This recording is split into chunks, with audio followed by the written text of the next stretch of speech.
Rowan, the Demons, last year was a bit of a write-off in terms of the on-field, the off-field injuries, the stuff that the coach and the president, all this sort of other stuff. This year, we sort of were hoping for a bit of a turnaround, but 15 games they've now played. They've only got the 5 wins. They're 15th, so they're 14th, but they are just 0.5 of a percentage point outside of the bottom 4. Lost 4 in a row now. They'll play the Crows next, so their season is effectively over. Has it been a bit of a disappointment, do you think? The era? Yeah, no, the year, this season. Oh, yeah, absolutely. I mean, I think there was a bit of a feeling that... Well, they finished bottom 4 last year, and we thought we'd be a bit more... Yeah, but it was... I thought it could potentially be like Geelong in 06 or Richmond in 2016, you know, that shocker year, and then they come back to what they were doing before that. But you look at it now, I think it's gone... The malaise has gone on too long, I think, for you to be able to say it's going to come around. And then you look at guys like... Stephen May is just starting to trail off in terms of his output. Bailey Fritsch, his slump has gone on so long now. I don't know if that's going to turn around. Jack Viney, you know, is getting on a bit. Oliver, problematic still, not delivering what he was. There's too many of those guys now, I think, for it all to come good again. I'd like to be wrong because I feel like they were stiff. You know, like people were very hard on them the 2 years after they won the flag when they finished top 4 and went out in straight sets. But, you know, like 23, they lost one final by 7 points, another one by, what was it, 1 point, 2 points, Yeah, right. So they weren't far off, but that's the fickle nature of footy, isn't it? Your window's limited, and I think theirs is definitely sharp. I think, not the problem, but it's something you don't want to be seeing every week, but it's the same names on the best list every week, and it's always highlighted by one guy, M. Gorn, is always there. And you talk about Viney, Petrarca is obviously, he's been better, but has just been building into the season. You want to be seeing more from the next generation, and we thought we were at different stages last year and this year, but it kind of has seemed to have trailed off, and I don't know where I don't know where to draw the line for youth, but where they're all at, but it seems like there's just been an underwhelming season from a lot of players who are trying to establish that best 23 spot. So starting from an age profile point of view, from the teams they selected this year, they've been the 5th oldest team selected, so we know Collingwood's breaking records nearly every week as the oldest team, Brisbane's 2nd oldest team, Geelong 3rd oldest team.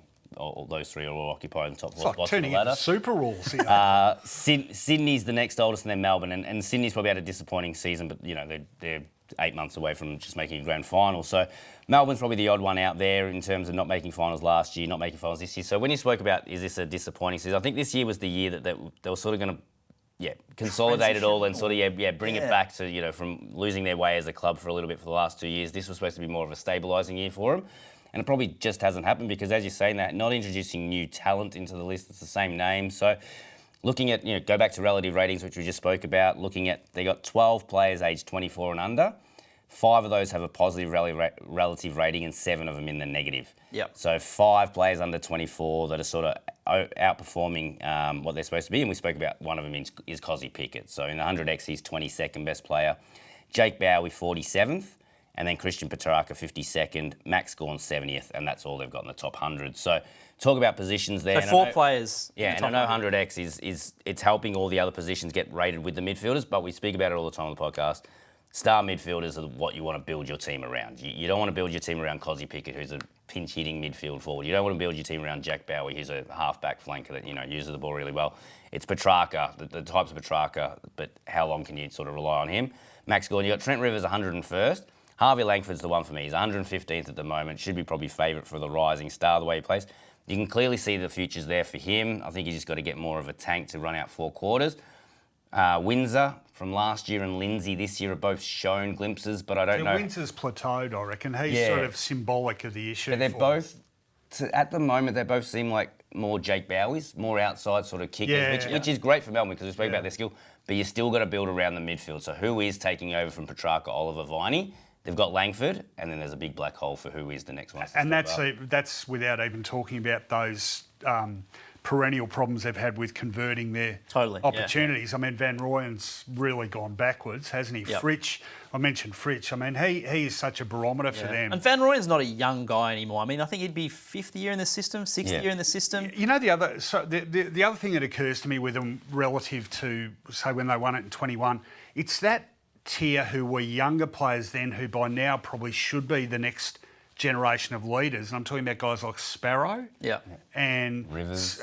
Spargo. Like injuries have had a fair bit to do with it. But Sparrow's a good example. Like he was an important player by the time they won the flag, and I feel like he's sort of gone backwards too. So do you feel like the list and I guess the future of the Ds is kind of approaching a crossroads where you have to think, well, we can try and load up again, do a Collingwood with our older players as long as they stay healthy and go again? Or do you sort of look at it and go, well, let's try and build around this next generation, get some more young, talented, key position players, which they've sort of needed for a while, and look towards the future? Because it kind of seems like the D's are just in no man's land at the moment. Yeah, it's sort of 14th and 15th. I will add to this that they don't have their own first-round pick either, which makes things even more difficult. So. I think they've been trying to do what, say, Sydney did in between 20 and 21 when they started to introduce, Warner, Goulden, McInerney, etc. And that worked for them, and they stayed. They had one down year, but they stayed relatively competitive and rebounded quickly.